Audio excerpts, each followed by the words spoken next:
আজকের এই ভিডিওটা অতি গুরুত্বপূর্ণ। দেখা মাত্র প্রত্যেকটা বাংলাদেশী নাগরিক এটা ভিডিওটা শেয়ার করে দিবেন, কারণ আমি যে তথ্যগুলো দিচ্ছি। আমি আপনাদের নভেম্বর ডিসেম্বরই বলেছিলাম যে বাংলাদেশে আবার একটা গৃহযুদ্ধ লাগতে চলেছে, কারণ আমি বুঝে গেছি যে মোহাম্মদ ইউনূস অন্তর্বর্তীকালীন সরকারের প্রধান উপদেষ্টা, বকলমে এই মুহূর্তে বাংলাদেশের প্রধানমন্ত্রী আনঅফিসিয়ালি তিনি কিন্তু গদির লোভ, ক্ষমতা দখলের লোভ একেবারে পেয়ে গেছেন। তিনি বুঝে গেছেন যে এই গদি যদি বজায় রাখতে হয় এই মুহূর্তে ভোট করানো যাবে না, এবং গদিতে টিকে থাকতে হলে তার নিজের একটা রাজনৈতিক দল প্রয়োজন। এবং সেই জন্য তিনি এই যে বৈষম্য বিরোধী ছাত্র আন্দোলন, যারা কোটা আন্দোলনের বিরোধিতা করতে করতে কখন শেখ হাসিনা বিরোধী আন্দোলন শুরু করলো, এই পৃথিবীর মানুষ বুঝতেই পারলো না। নির্বাচিত সরকারকে গদিচ্যুত করা হলো, কিন্তু এই মুহূর্তে মোহাম্মদ ইউনূস চাইছেন এই বৈষম্য বিরোধী ছাত্র আন্দোলনের নামে আরো একটা রাজনৈতিক দল গড়ে নিজে ক্ষমতায় টিকে থাকতে।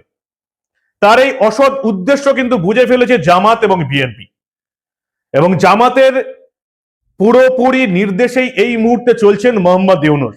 কিন্তু বিএনপি কে ছেড়ে দেবে? তারা কিন্তু মোহাম্মদ ইউনূসের বিভিন্ন সিদ্ধান্তের বিরোধিতা করে এসছে, বিশেষ করে মুক্তিযুদ্ধ ইতিহাস মুছে ফেলা, শেখ মুজিবুর রহমানের ইতিহাস মুছে ফেলা নিয়ে বিএনপি কিন্তু মোহাম্মদ ইউনূসের অন্তর্বর্তীকালীন সরকারের বিরোধিতা করে এসছে। তার কারণ হচ্ছে আওয়ামী লীগের মতন, শেখ মুজিবুর রহমানের মতন বিএনপি জিয়াউর রহমান তিনিও কিন্তু এই মুক্তিযুদ্ধে পরিপূর্ণভাবে নিজের ভূমিকা পালন করেছিলেন। তাই বিএনপির পক্ষে মোহাম্মদ ইউনূসের এই মুক্তিযুদ্ধ এবং মুজিবুর রহমানের ইতিহাস মুছে ফেলার এই সিদ্ধান্তকে বিএনপির পক্ষে সমর্থন করা কখনোই সম্ভব নয়।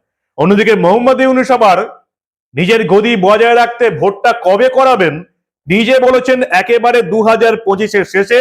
তার পেশ অধিকর্তা যিনি আছেন তিনি বলছেন 2026-এর শেষে। ভোট করাতে চাইছেন না মোহাম্মদ ইউনূস। ফলে গৃহযুদ্ধ লাগতেই হতো, এবং সেটা যে লাগতে শুরু করেছে, তার সূচনা যে হয়ে গেছে সেটা বাংলাদেশ দেখে নিল গতকাল। বাংলাদেশের প্রাক্তন প্রধানমন্ত্রী বিএনপি চেয়ারপারসন বেগম খালেদা জিয়ার সঙ্গে বৃহস্পতিবার রাতে সাক্ষাৎ করলেন বাংলাদেশের বর্তমান সেনাপ্রধান জেনারেল ওয়াকার উজ্জামান। এবং তারপরে কি হলো সবটা শোনাবো আপনাদের। এই মুহূর্তে বাংলাদেশের পরিস্থিতি ঠিক কি হতে চলেছে সবটা দেখতে এই প্রতিবেদন শেষ অবধি দেখুন। আমি মানব, দ্য নিউজ বাংলায় আপনাদের স্বাগত জানাচ্ছি। বাংলাদেশের প্রাক্তন প্রধানমন্ত্রী বেগম খালেদা জিয়া, বিএনপির চেয়ারপারসন, তার সঙ্গে বৃহস্পতিবার রাতে সাক্ষাৎ করলেন বাংলাদেশের বর্তমান সেনাপ্রধান জেনারেল ওয়াকার উজ্জামান। রাজধানী ঢাকার গুলশানে খালেদার বাড়িতে এই বৈঠক হলো, এবং মোহাম্মদ ইউনূসের নেতৃত্বাধীন অন্তর্বর্তীকালীন সরকারের সঙ্গে বিএনপির যে টানাপোড়েন বিভিন্ন বিষয় শুরু হয়েছে, সেই পরিস্থিতিতে, সেই আবহে খালেদা ওয়াকারের এই বৈঠক অত্যন্ত গুরুত্বপূর্ণ বলে মনে করছে শুধুমাত্র বাংলাদেশের মানুষ নন, আন্তর্জাতিক সম্পর্ক বিশেষজ্ঞ যারা আছেন এবং গোটা পৃথিবীর মানুষ কিন্তু যারা একটু রাজনীতি বা আন্তর্জাতিক বিষয়ে চর্চা করেন, তারা কিন্তু এই বৈঠক দেখে চমকে গেছে যে কেন সেনাপ্রধান জেনারেল ওয়াকারুজ্জামান একেবারে সস্ত্রীক। তার স্ত্রী সারহনাজ কামালিকা রহমান তার সঙ্গে ছিলেন এই সফরে, এবং ঘটনাচক্রে এই কামালিকা সারহনাজ রহমান সেনাপ্রধান ওয়াকারুজ্জামানের যিনি স্ত্রী, তিনি আবার বাংলাদেশের প্রাক্তন প্রধানমন্ত্রী আওয়ামী লীগের সভানেত্রী শেখ হাসিনার তুতো বোন। বৈঠক হলো, এবং বিএনপি প্রধানের যিনি প্রেস উইং এর সদস্য সেই সাইরুল কবির জানিয়েছেন রাত্রে 8:30 থেকে প্রায় 40 মিনিট দুজনের কথা হয়েছে। বেগম খালেদা জিয়ার দ্রুত সুস্থতা কামনা করেছেন সেনাপ্রধান ওয়াকারুজ্জামান, এবং প্রাক্তন প্রধানমন্ত্রীর নিরাপত্তা বিষয়ক উপদেষ্টা, আমাদের যেমন দেশের নিরাপত্তা উপদেষ্টা অজিত দোভালের কথা আপনারা জানেন, তেমনি প্রাক্তন প্রধানমন্ত্রী বেগম খালেদা জিয়ার যিনি নিরাপত্তা বিষয়ক উপদেষ্টা মেজর জেনারেল অবসরপ্রাপ্ত ফজলে এলাহি আকবরও কিন্তু ওই বৈঠকে উপস্থিত ছিলেন। ফলে একজন প্রাক্তন, একজন বর্তমান জেনারেল সঙ্গে প্রাক্তন প্রধানমন্ত্রীদের মধ্যে কি আলোচনা হলো, এই বিষয়টা কিন্তু বাংলাদেশের পক্ষে অত্যন্ত গুরুত্বপূর্ণ বিষয়। এবং এখানে পরিষ্কার মনে করা হচ্ছে যেভাবে জামাতের কথা শুনে অন্তর্বর্তীকালীন সরকারের প্রধান উপদেষ্টা মোহাম্মদ ইউনূস বাংলাদেশকে চালাচ্ছেন, সেটা একেবারেই বিএনপির মনোপুত নয়। তারা আরো ক্ষেপে গেছে যে মোহাম্মদ ইউনূস এই মুহূর্তে ভোটটা করাতে চান না বলে। তিনি বলেছেন 2025-এর শেষে ভোট করানো হলেও হতে পারে। তার প্রেস উপদেষ্টা বলছেন 2026-এর জুলাইয়ের আগে কোনো প্রশ্নই নেই। অন্যদিকে জামাতের সঙ্গে বিএনপির আবার লড়াই শুরু হয়ে গেছে। আপনারা এর আগেই দেখেছেন যে ইউনূসের নেতৃত্বাধীন এই অন্তর্বর্তীকালীন সরকারের আমলে বিএনপি এবং কট্টরপন্থী দল বাংলাদেশ জামায়াতে ইসলামী, যা জামাত বলে পরিচিত, তাদের মধ্যে কিন্তু সংঘাত বাড়ছে, দূরত্ব বাড়ছে। বৃহস্পতিবার বিএনপির যুগ্ম সচিব রুহুল কবির রিজভী পরিষ্কার বলে দিয়েছেন যে বাংলাদেশের মুক্তিযুদ্ধে এই জামাতের কোনো ভূমিকা তো ছিলই না, উল্টে এই জামাত যারা এখন মোহাম্মদ ইউনূসকে দিয়ে দেশ চালানোর চেষ্টা করছে, তারা পাকিস্তান আর্মিকে সহায়তা করেছিল। মোহাম্মদ ইউনূস এমন একটা দলের কথায় উঠছেন এবং বসছেন যারা বাংলাদেশের মুক্তিযুদ্ধে পাকিস্তান আর্মিকে সাহায্য করেছিল বাংলাদেশিদের মারধর করতে, অত্যাচার করতে, খুন জখম করতে, বাংলাদেশের নারীদের সম্ভ্রম ইজ্জত লুট করতে। ভালো করে দেখুন, এই বিএনপির যুগ্ম মহাসচিব রুহুল কবির রিজভী বাংলাদেশের মুক্তিযুদ্ধে যে জামাতের কোনো ভূমিকা ছিল না, ইসলামপন্থী কোন নেতার যে কোনো ভূমিকা ছিল না, একেবারে পরিষ্কার করে দিয়েছেন গোটা পৃথিবীর সামনে, গোটা বাংলাদেশের সামনে। ভালো করে শুনুন বিএনপির যুগ্ম মহাসচিব রুহুল কবির রিজভী ঠিক কি বলছেন। আমি সেই রাজনৈতিক দলকে বলতে চাই, ইসলামপন্থী সেই রাজনৈতিক দল, যে আপনাদের ৭১-এর ভূমিকা কি ছিল? আপনারা কোন সেক্টরে যুদ্ধ করেছেন? আপনারা কোন সেক্টর কমান্ডারের আন্ডারে যুদ্ধ করেছেন? বাংলাদেশে কেউ দেশপ্রেমিক নেই, শুধু একটি রাজনৈতিক দল দেশপ্রেমিক। এই ধরনের বিভ্রান্তির আপনারা তৈরি করলে মানুষ হাসবে, মানুষ হাসি ছাড়া আর কিছু দেবে না। এই ছাত্র জনতার আন্দোলন এবং 15.5 বছর গণতান্ত্রিক শক্তির আন্দোলন, এই গণতান্ত্রিক শক্তির আন্দোলনের পটভূমিতেই জুলাই এবং আগস্টে ছাত্র জনতারা নেমে এসেছে। শেখ হাসিনা পালিয়ে যেতে বাধ্য হয়েছে। এখন আমরা খবরের কাগজে দেখতে পাচ্ছি যে জুলাই আগস্টের হত্যার বিচার 1 বছরের মধ্যে সম্পন্ন হবে। আমাদের অন্তর্বর্তীকালীন সরকার ডক্টর ইউনূস সাহেবের সরকার, ডক্টর ইউনূসের প্রতি আমাদের প্রত্যেকেরই শ্রদ্ধা আছে, কিন্তু এই সরকার তো সর্বজনীন সমস্ত গণতান্ত্রিক রাজনৈতিক দলের পক্ষের সরকার। শুধু জুলাই আগস্টে যারা মারা গিয়েছেন বা অত্যাচারিত হয়েছেন, শুধু তাদের সেই সব হত্যাকাণ্ড, সেই সব অপরাধের বিচার হবে? ইলিয়াস আলীর বিচার হবে না? চৌধুরী আলমের বিচার হবে না? 15.5 বছর যারা ক্রস ফায়ারের শিকার হয়েছেন তাদের বিচার করবেন না? যারা এই ক্রস ফায়ার দিয়েছে, যারা শীতলক্ষা নদীতে আপনার 7টি লাশ ভাসিয়ে দিয়েছে, সেই সমস্ত দুর্বৃত্ত র্যাবের অফিসারদের বিচার হবে না? 15.5 বছর তো গণতান্ত্রিক সংগ্রামের এই নিবেদিত প্রাণ মানুষ যারা পৃথিবীতে বেঁচে থাকলে আরো বড় হতো, সমাজের মধ্যে প্রতিষ্ঠিত ব্যক্তি হতো, তারা আজ পৃথিবী থেকে নেই। এই যে অপরাধ করেছে শেখ হাসিনা, এই যে কসাইয়ের ভূমিকা পালন করেছে শেখ হাসিনা, সেই সমস্ত অপরাধীদের বিচার হবে না? একদিকে পাকিস্তানের প্রধানমন্ত্রীর সঙ্গে সম্পর্ক বাড়াচ্ছেন মোহাম্মদ ইউনূস, পাকিস্তান থেকে 2টো জাহাজে বোঝাই অস্ত্র আসছে, 400 টন আরডিএক্স আসছে, বন্দুকের গুলি বারুদ আসছে, ট্যাঙ্কের অস্ত্র আসছে, এবং পরিষ্কার বোঝা যাচ্ছে যে মোহাম্মদ ইউনূস একেবারে পাকিস্তানের ধামাধরা হয়ে নিজের গদি টিকিয়ে রাখার চেষ্টা করছেন এবং ভারতবর্ষের বিরোধিতা শুরু করছেন। জেল থেকে সমস্ত জঙ্গি বাহিনীর নেতাদের ছেড়ে দেওয়া হয়েছে, যারা এই মুহূর্তে টার্গেট করছে ভারতের উত্তর পূর্বের রাজ্যগুলো, ভারতের 7 সিস্টার্স বা ভারতের এই 7টা রাজ্যকে টার্গেট করা হচ্ছে। ওই কাশ্মীরে পাকিস্তান যেটা করছে, মোহাম্মদ ইউনূসের বাংলাদেশের জঙ্গিরা সেটা এই ভারতবর্ষের এই উত্তর পূর্বের 6টা-7টা রাজ্যে করার চেষ্টা করছে। ইতিমধ্যেই আপনারা দেখেছেন, এবং মিজোরাম এবং বিশেষ করে মণিপুরে জঙ্গি বাহিনীর কার্যকলাপ বাড়ছে, যেটা মোদী সরকারের পক্ষে অত্যন্ত উদ্বেগজনক, ভারতবর্ষের পক্ষে অত্যন্ত উদ্বেগজনক। যদিও বিএনপির যুগ্ম মহাসচিব রুহুল কবির রিজভী যেটা বলছেন সেটাতে খুব একটা একমত নন বেগম খালেদা জিয়ার ছেলে তারেক রহমান। তিনি বার্তা দিচ্ছেন যে কোনো নতুন দল হতেই পারে। আমি আগেই যেটা বললাম যে এই বৈষম্য বিরোধী ছাত্র আন্দোলনের নেতাদের দিয়ে একটা নতুন রাজনৈতিক দল গঠনের চেষ্টা করছেন মোহাম্মদ ইউনূস, যাতে নিজের গদি বজায় থাকে। নতুন দল গঠন করলেই তো হবে না, তাদেরকে সময় করতে হবে, তাদেরকে সময় দিতে হবে রাজনৈতিক মঞ্চে নিজেদের উপস্থিতি বজায় রাখতে।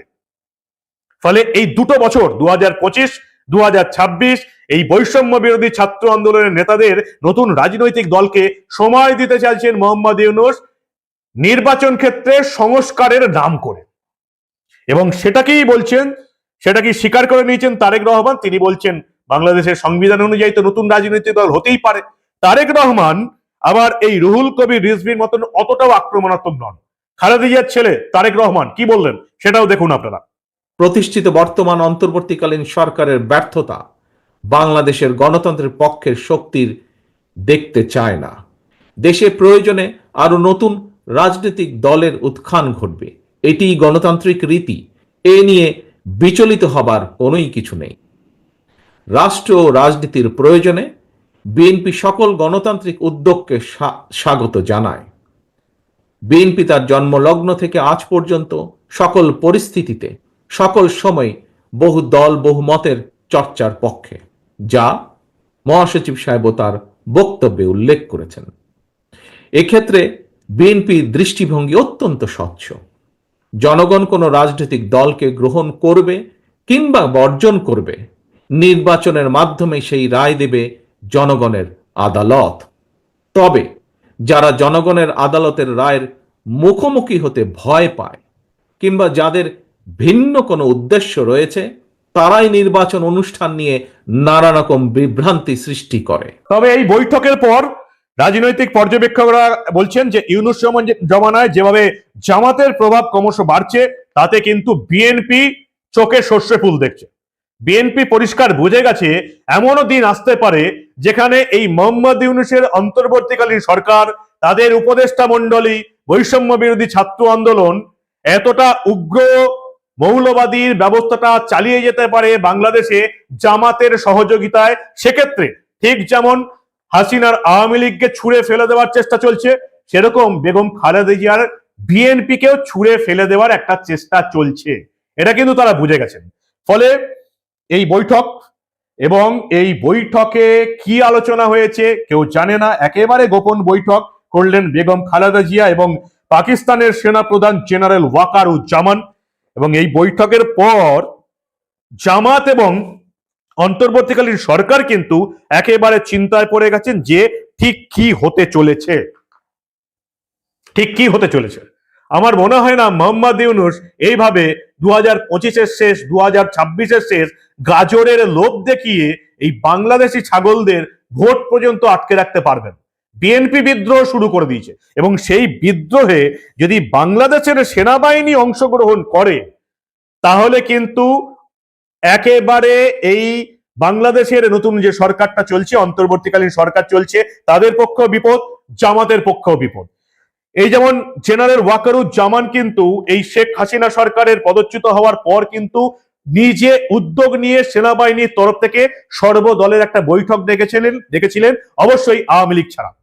সেই বৈঠকের পর তিনি কি বলেছিলেন আরো একবার আপনাদের এক ঝলক মনে পড়িয়ে দিচ্ছি। দেশে একটা ক্রান্তিকাল চলছে। আমি সমস্ত রাজনৈতিক দলের নেতৃবৃন্দকে এখানে আমন্ত্রণ করেছিলাম, ওনারা এখানে এসেছেন। আমরা একটা সুন্দর আলোচনা করেছি। সেখানে আমরা সিদ্ধান্ত নিয়েছি যে একটা ইন্টারিম গভর্নমেন্ট আমরা ফর্ম করব এবং ইন্টারিম গভর্নমেন্টের মাধ্যমে এদেশের সমস্ত কার্যকলাপ চলবে। বেগম খালেদা জিয়া কিন্তু এই জামাতের বারবারন্ত মোহাম্মদ ইউনূসের সহযোগিতা একেবারে সহ্য করছেন না। কারণ এই জামাত একেবারে বাংলাদেশি গণহত্যার সঙ্গে জড়িত ছিল, পাকিস্তানি সেনাবাহিনীর হয়ে লড়াই করেছিল, তারা মুক্তিযুদ্ধের বিরুদ্ধে লড়াই করেছিল, তারা কখনোই চায়নি বাংলাদেশ পাকিস্তান থেকে আলাদা হোক। ফলে একেবারে বাংলাদেশের বিএনপির যুগ্ম মহাসচিব রুহুল কবির রিজভী পরিষ্কার বলছেন এই জামাতপন্থী কোন ইসলামিক নেতা, কোন মুসলমান নেতা মুক্তিযুদ্ধে লড়েনি, এবং এটা তো ঐতিহাসিক সত্য। এবং যে কারণে মোহাম্মদ ইউনূসের তরফ থেকে 2025-এর শুরুতে বাংলাদেশের সমস্ত পাঠ্যপুস্তক বদলে দেওয়া হলো। সেখানে মুক্তিযুদ্ধের চ্যাপ্টার নতুন করে লেখা হয়েছে, সেখানে জাতির জনক আর মুজিবুর রহমান নন, নতুন করে মুক্তিযুদ্ধের ইতিহাস লেখা হয়েছে। এবং জানি না জামাতের পরামর্শে নতুন মুক্তিযুদ্ধের ইতিহাস কি করে লিখবেন মোহাম্মদ ইউনূস, যেখানে জামাত সম্পূর্ণভাবে পাকিস্তানের হয়ে লড়েছিল এবং মুক্তিযুদ্ধের বিরুদ্ধে লড়েছিল। ফলে বিএনপি এখন কি করবে সেটাই এখন দেখার। বাংলাদেশের সেনাপ্রধানের সঙ্গে বেগম খালেদিয়ার সাক্ষাৎ বাংলাদেশের রাজনৈতিক মহলে কিন্তু একেবারে নড়াচড়া শুরু হয়ে গেছে। আর অন্যদিকে ভারতে বসে মজা দেখছেন প্রাক্তন আরেক প্রধানমন্ত্রী শেখ হাসিনা। আপনাদের মত কি? আপনাদের মনে হয় 2025-এর শেষ অবধি বা 2026-এর শেষ অবধি 2 বছর বিএনপি ভোটের জন্য অপেক্ষা করবে আর নিজের পায়ে নিজে কুড়ুল মারবে, যেখানে জামাত এবং এই বৈষম্য বিরোধী ছাত্র আন্দোলন যাদের মাথায় টুপি পরিয়ে মোহাম্মদ ইউনূস চলছেন, তারা এই 2 বছর ধরে একটা রাজনৈতিক দল করে নিজেদের গদি টিকিয়ে রাখার যে লোভ তারা শুরু করেছেন সেটা বিএনপি মেনে নেবে বলে আপনার মনে হয়? আরো একটা গৃহযুদ্ধ খুব তাড়াতাড়ি লাগতে চলেছে, যেটা শুরু করবে বিএনপির নেতাকর্মীরা, এবং বাংলাদেশের সেনাবাহিনী যদি এটাতে আবার অংশগ্রহণ করে তাহলে আরো একটা পরিবর্তন দেখতে চলেছে নতুন বাংলাদেশ। চতুর্থ স্বাধীনতা মনে হয় আমরা আর কয়েকটা মাসের মধ্যে দেখতে পাবো। কি বলেন আপনারা? আপনাদের মূল্যবান এবং গুরুত্বপূর্ণ মতামত জানান